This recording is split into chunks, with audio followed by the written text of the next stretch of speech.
Hello everyone, this is Caleb Simpson, and you are watching my walkthrough for The Legend of Zelda, Breath of the Wild for Nintendo Wii U and Switch. In this video I'm going to be tackling one of the divine beasts, Vah Rudania. I think this is one of the easier dungeons overall, but it does have some funky parts. It has a couple spots where there's mechanics that the game just doesn't explain very well, so that can really stump you.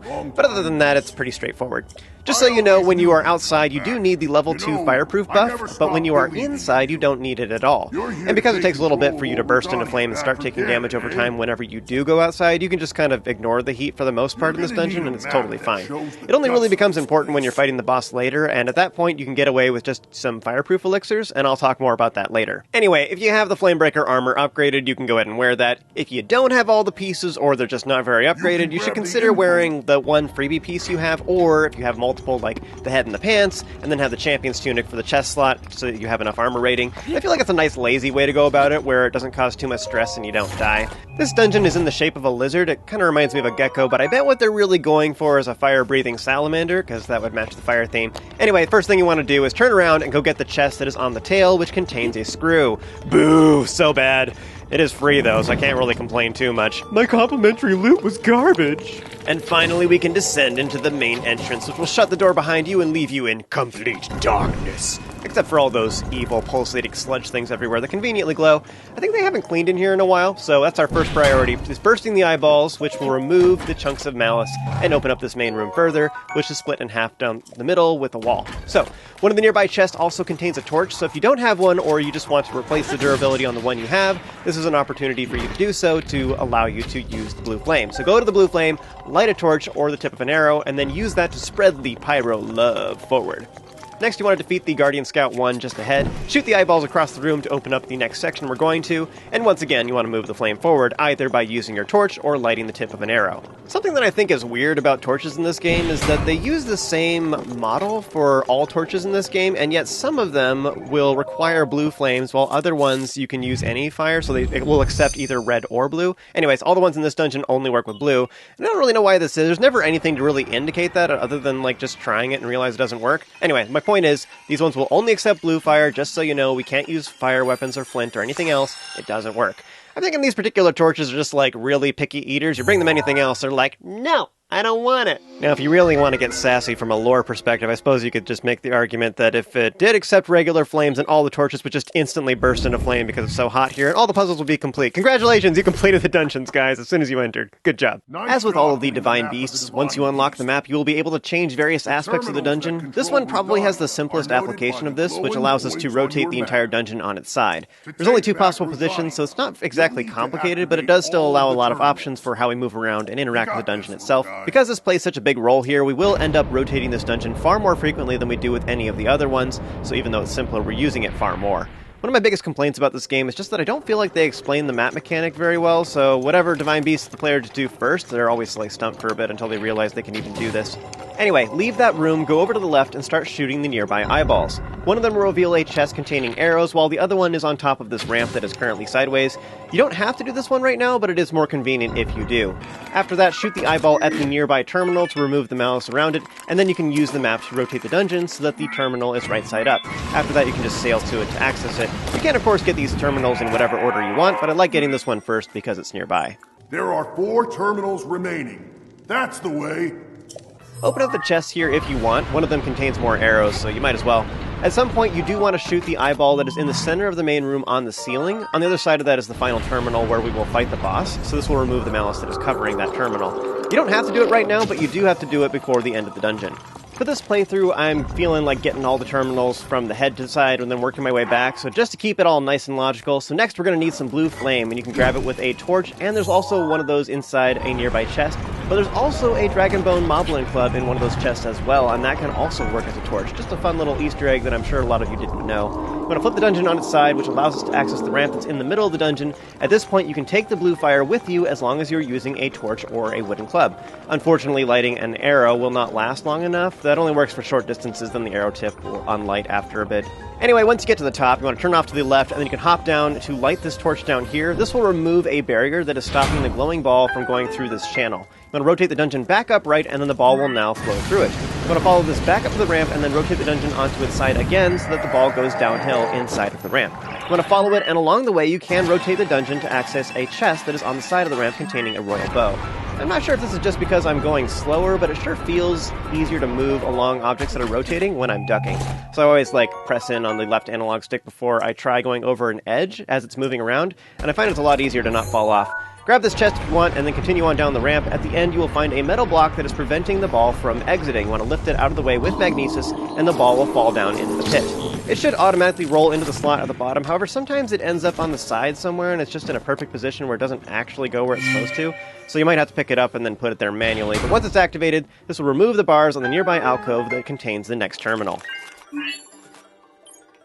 There are 3 terminals remaining. All right, let's get moving.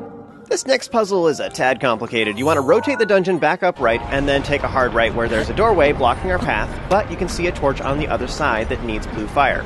Pull out your bow and then jump next to the nearby blue torch, or aim at it, and then strafe. This will light the tip of your arrow. You want to walk over to the doorway and shoot through the eye hole in the middle of the door at the unlit torch on the other side. This will open the door.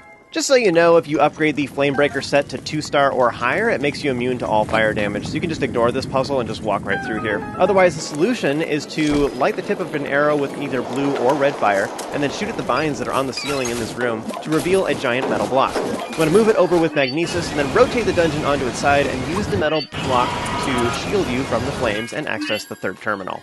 There are 2 terminals remaining. Just a little more. Back in the main room, you can turn right and use fire to burn the leaves and wooden beam that are on the metal doorways, and it'll allow you to open them with magnesis. You can shoot another arrow at the leaves that are on the ceiling inside that little room, and as a reminder, you can always, whenever you shoot a regular arrow that is on fire, as long as you go and pick up the arrow before it burns up, you can grab it again so that you don't actually waste anything. The chest that falls down contains a gear, which isn't really all that exciting, but we might as well. Finally, just interact with the 4th terminal. Alright, so that puzzle a little bit ago I find really irritating with the doorway, because I really like that we can light arrowheads on fire in this game. I think it's a cool mechanic, but they never explain it. They never tell you can do this. In past games, you could shoot arrows through torches and light torches on the other side, so that's what I was expecting to be able to do here, but the angle is terrible and you can't actually shoot at the doorway, so...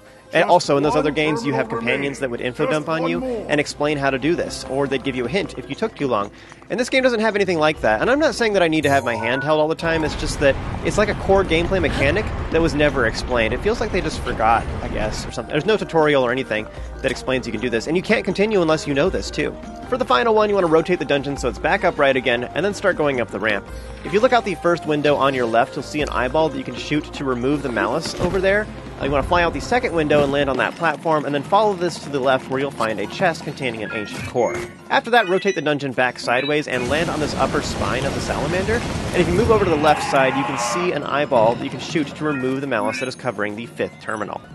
Nice! That was the last terminal. Now go ahead and start up the main control unit. There should be a new glowing mark on your map. You're gonna need to make your way over to that. Stay focused, little guy. So that's all we had to do, and you can just move on to the boss at this point. However, there is one more chest that I wanted to show that's pretty sneaky. Because of this, a lot of you completionists may have been stressing out trying to figure out how to access it. The easiest way to get there, in my opinion, is to go onto the right shoulder of the lizard, looking at your map, and then rotate the dungeon. The area I'm pointing out on the screen is where the top of the ramp is, just to give you an idea of where we are. You can also go around the front there as well. There's a platform below with malice that spawns skulls that you can destroy by killing the nearby eyeball. I actually did it earlier on in this recording and then cropped it out. But anyway, this is the platform where the skulls were coming from. From here, you can turn around and go down to the leg where you can go inside this hole in the joint to land inside a small room containing the final chest, which has 100 rupees. To get out, all you have to do is hit the nearby crystal switch. This will open the bars that lead back into the small area with the first terminal. I'm going to rotate the dungeon to get out of here, and then rotate the dungeon again to give us access to the open air on the side. At last, you can rotate once more to make it back upright again, and this will bring us right to the boss arena. You don't have to go all the way around and take the ramp to get up here. In fact, I would actually say this is significantly easier and faster. And by the way, if the boss terminal is still covered in malice, you'll have to kill the eyeball that is in the main room just underneath this platform. For this dungeon, you only need the fireproof buff when you're outside, and when you're inside, we don't actually take environmental damage at all. So you can kind of just survive without the buff here, as long as you don't stay outdoors for too long.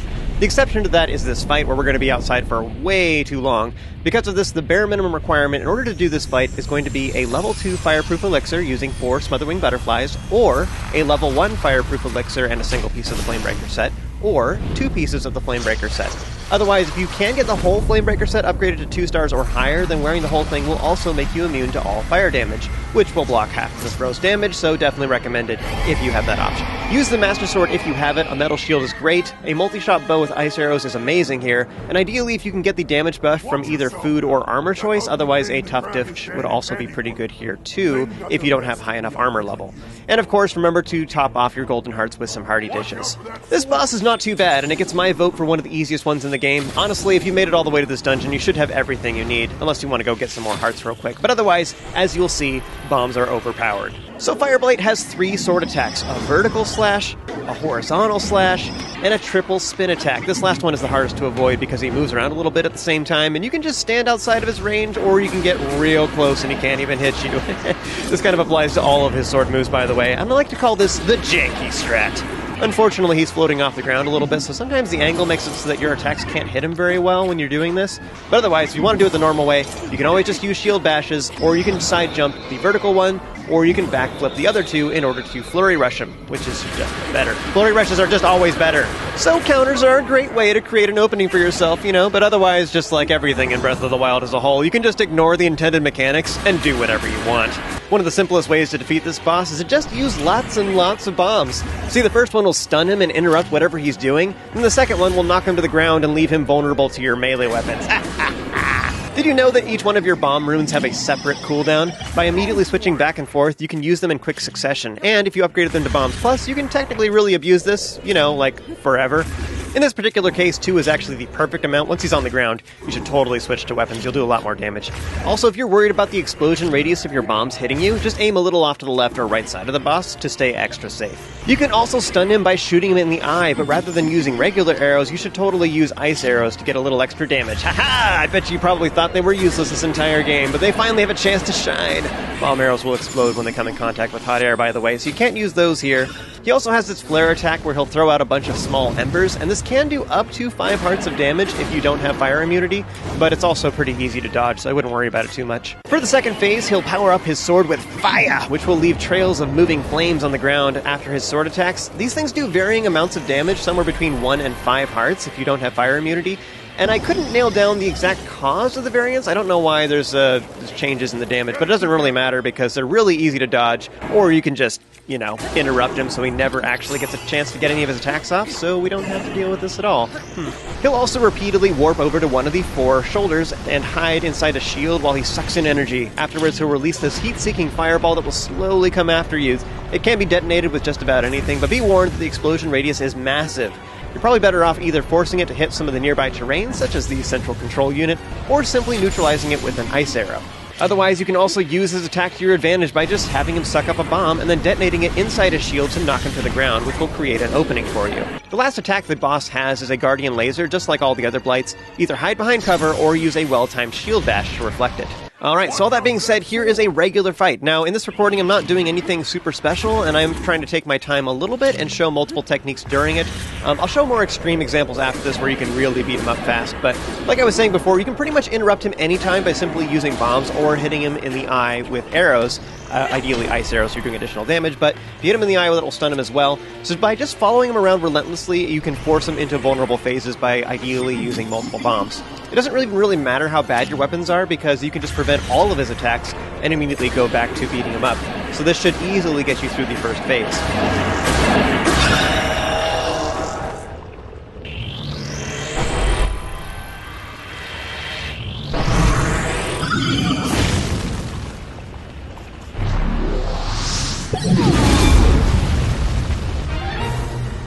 Once he goes into second phase, he'll start charging his fireball attack repeatedly, until you hurt him anyways, then he'll move on to other things. But see which corner he teleports over to, run over it, pre-place a bomb on the floor as soon as possible, and then detonate it as soon as he sucks it up, and then run over and give him a bad time.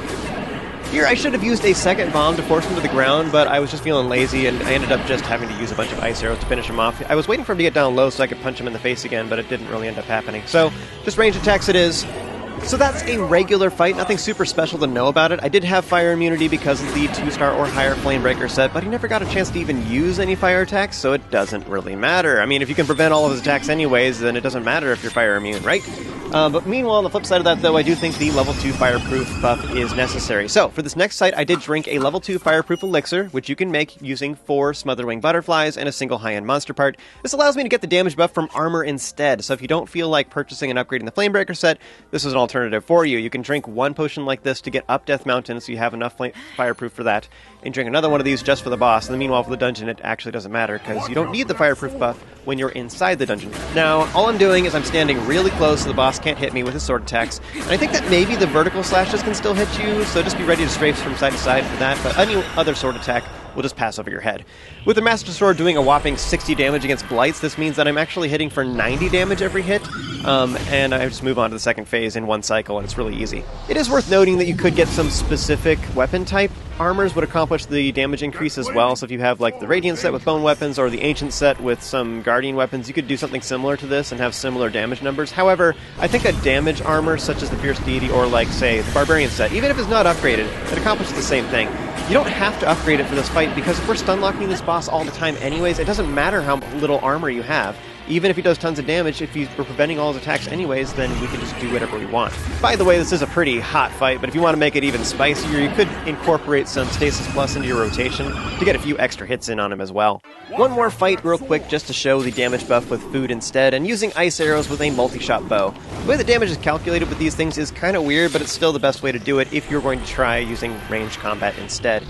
Keep your distance and either aim at his chest to make sure that as many arrows hit as possible, or try to hit him in the eye to get a guaranteed crit. His head is a smaller target, so some of the arrows might miss, but if you do hit the eye, then you'll get a crit, which will make up for the damage loss, so it kind of just comes out evenly in the end. You also interrupt his attacks at the same time, so hitting him in the eye is good. Of course, you can always alternate between using double bombs as well to knock him to the floor, or use Stasis Plus to hold him in place, and that would also be pretty effective as well. As with all the bosses in the game, if you have enough arrows, each fight becomes a complete joke, and this game doesn't really require ice arrows in general, so you probably have a whole bunch of them stocked up at this point if you've been opening up chests in passing. Ice arrows can make this fight really quick and easy, although he's not really that hard of a fight anyways. I don't think it benefits you anywhere near as much as it does compared to some of the other bosses in the game.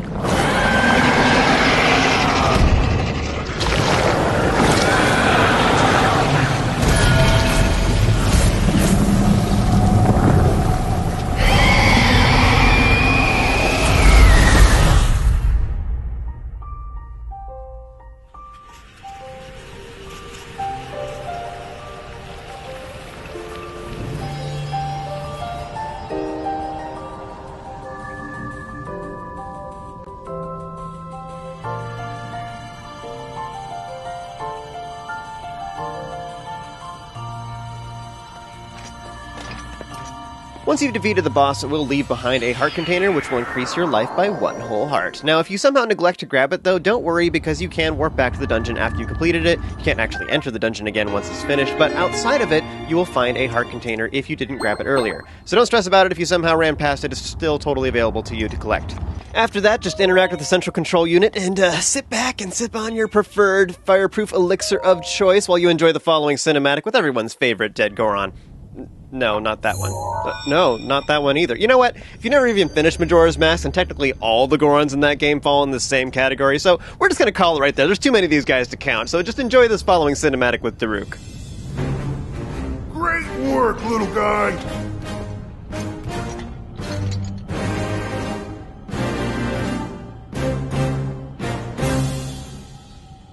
I owe you big for this. Because of you, my spirit is finally free. Can't thank you enough. I feel like I should apologize. I was doing all I could to protect Hyrule when that thing got the best of me. Sorry that me resting with the rubble caused such a mess. The good news is, Rudania is now back under our control. That means that our century-old Ganon beatdown plan can finally go into effect. I'm gonna take this down the mountain. I'll have a better shot at Ganon there. And then, once you've made your way into Hyrule Castle, we're gonna light that thing up. I want to give you something. It's a special power of mine called Daruk's Protection. It's no good to me now that I'm a spirit, but it might be useful for you. grounds!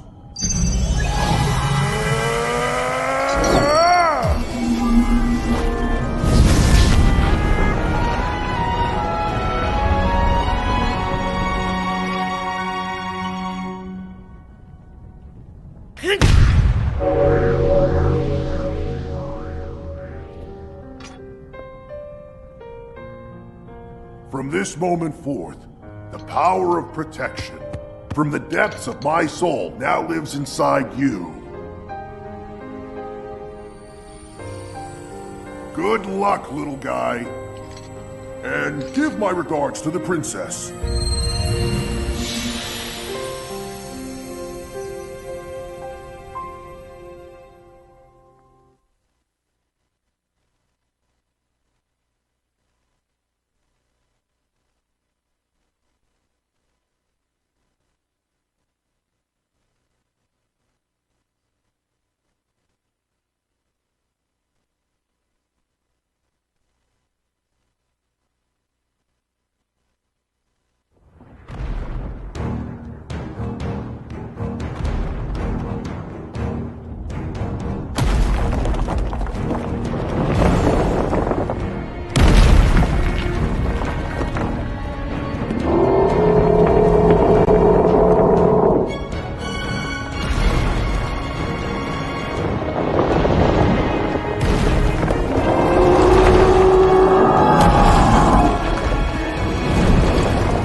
We're set here. Now we just gotta wait for the perfect shot. Once Link is in the castle, Rudania will unleash an epic blast. Ganon won't know what hit him. Hyrule looks pretty good from up here, even after 100 years. The old rolling grounds sure are a sight for sore eyes. I wonder how the Gorons fared after the Great Calamity. I sure hope everyone down there is still going strong after every... Huh?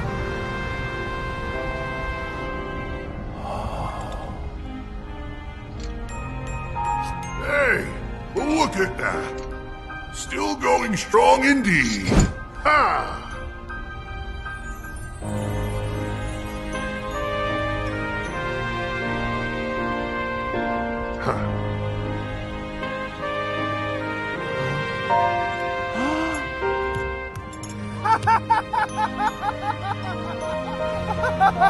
Yeah! Yeah!